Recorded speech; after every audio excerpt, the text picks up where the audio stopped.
Olá, meus amigos, tudo bem com vocês? Paulo Henrique Netinho aqui de volta para poder trocar mais uma ideia com vocês sobre geografia. E o papo de hoje vai ser a transição demográfica brasileira. Evolução da população brasileira, involução da população brasileira, enfim. Da maneira que você achar melhor o termo, mas é um termo importante para que você possa se preparar para os seus estudos. Aparece muito em concurso de geografia falar de transição demográfica, porque justamente mostra os ciclos populacionais que o Brasil obteve ao longo da sua história. Então vamos lá. Primeiro vamos destrinchar o que seria a transição demográfica. A transição demográfica nada mais nada menos seria um gráfico, né? Foi criado no século XX, né? Uma premissa que foi criada no século XX para refutar uma teoria que era bem conhecida na época, que seria a teoria populacional malthusiana.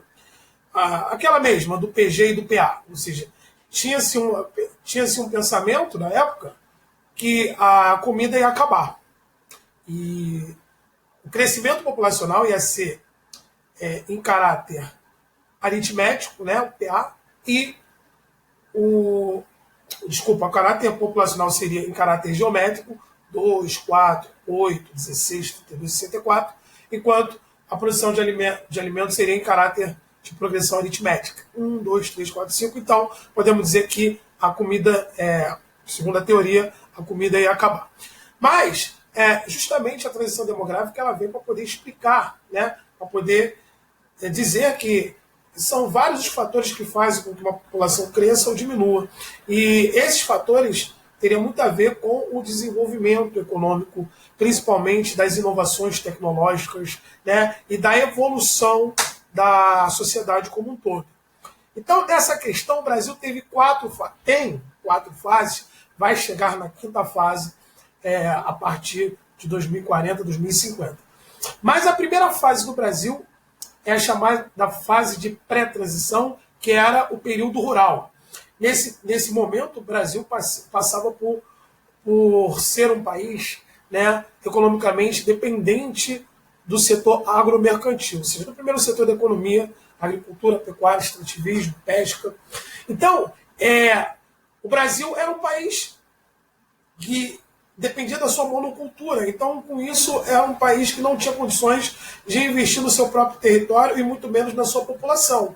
Então, nascia muita gente naquela época. A taxa de natalidade, que era o número de nascidos vivos, era muito alta, assim como a taxa de mortalidade também era muito alta.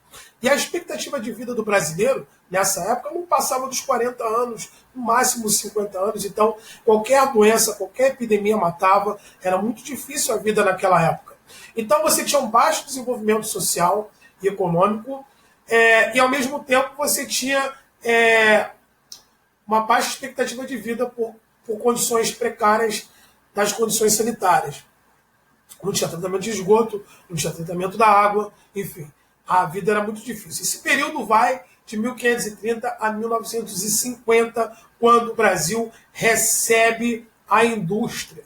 Passando assim para a segunda fase, que nós chamamos essa segunda fase de Brasil industrial, que a partir da década de 50 até a década de 70 foi o marco da urbanização brasileira, ao qual muda-se a capacidade econômica do Brasil, e aí você tem toda a história de Juscelino Kubitschek, dos governos militares, do Take-Off 1, Take-Off 2, ou seja, salto industrial 1, salto industrial 2, 50 anos em 5, toda essa história da industrialização brasileira, a partir de Getúlio Vargas, que foi crucial para a chegada, né? Ou seja, para a mudança do setor econômico brasileiro. Então, essa questão provocou o que nós chamamos de explosão demográfica. Mas isso não aconteceu porque nascia muita gente. Porque desde a primeira transição demográfica, você tinha muita gente nascendo. E continuou. Podemos dizer que de 1530 até 1950, nascia muita gente da mesma forma. Só que o que mudou foi justamente a taxa de mortalidade, que começou a reduzir, porque com o dinheiro que a indústria trouxe, os governos, principalmente o governo federal e os governos estaduais, começaram a ter condições de investir no saneamento básico, na coleta de lixo, no tratamento da água. Então, assim, o brasileiro começa a ter uma vida melhor, uma qualidade de vida melhor. Então, isso faz com que a taxa de, né, avanços nas áreas medicinais, construção de hospitais e clínicas, também você tinha a questão farmacêutica, né? Então, a qualidade de vida do brasileiro melhora, então ele começa a viver um pouco mais. Então, por isso que essa explosão demográfica. Nascia muita gente, as mulheres, né, tinham muitos filhos, continuando tendo muitos filhos, e esses filhos já não morriam, já não se tinha uma mortalidade infantil tão alta como era no Brasil rural. Então, país emergente como o Brasil ganhou um termo chamado de geração baby boom, onde as taxas de fecundidade eram, em média, 2,99 filhos por mulher. Isso nas regiões mais melhoradas, ou seja, com melhor estrutura.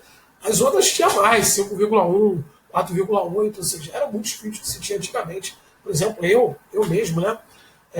A minha avó teve 9 filhos, acredito que você tá me ouvindo aí, seu avô, sua avó, sua bisavó, teve mais filhos, né? E na época não se tinha todo esse aparato de métodos contraceptivos.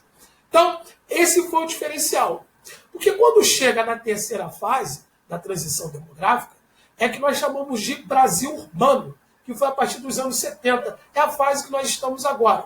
Quando o Brasil, a partir da década de 70, passa a ter uma população que vive mais em áreas urbanas do que em áreas rurais, então muda-se também o patamar da relação socioeconômica do brasileiro.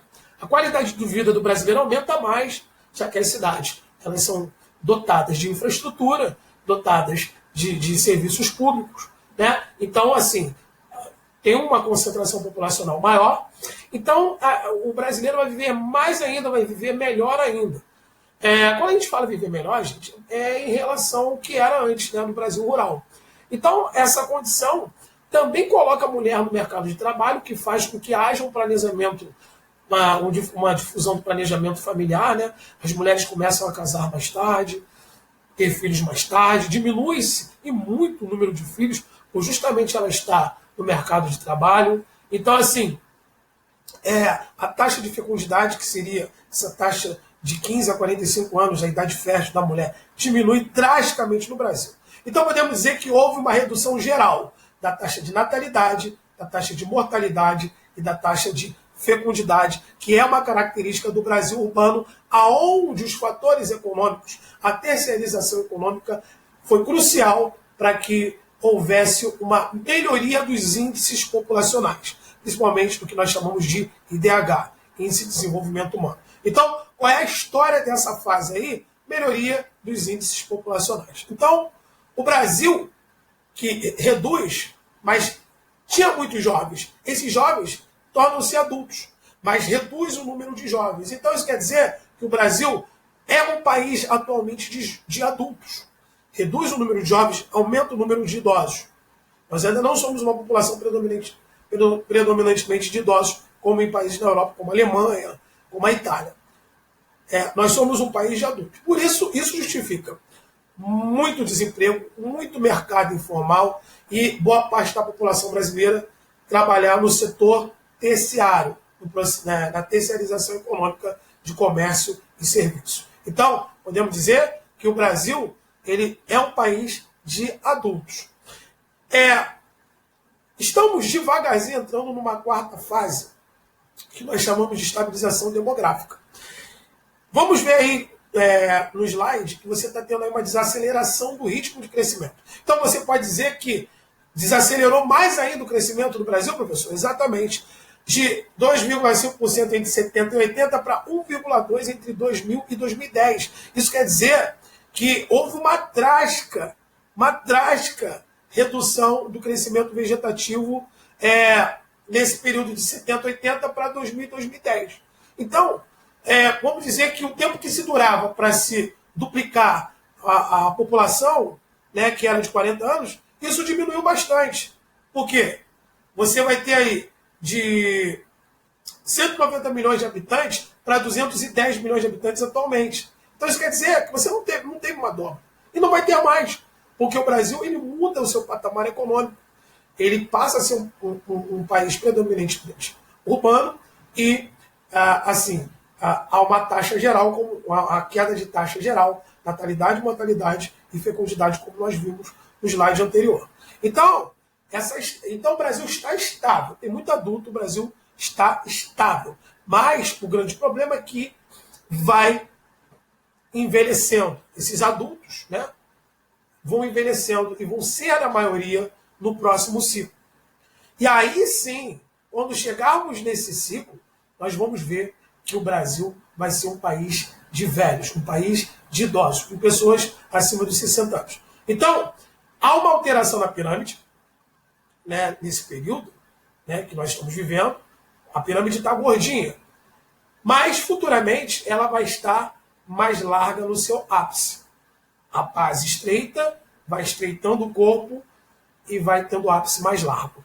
Hoje a expectativa de vida do brasileiro é 76,2 anos, ou seja, a expectativa de 2020, quando esse vídeo está sendo gravado.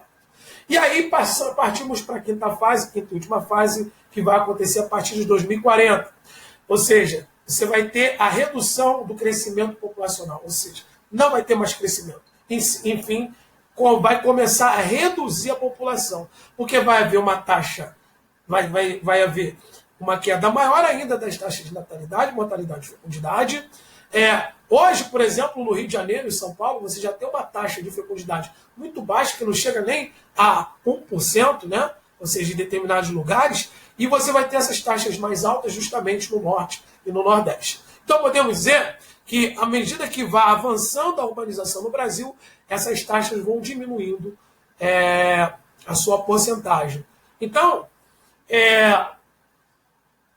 o envelhecimento vai ser crucial, ou seja, vai ser,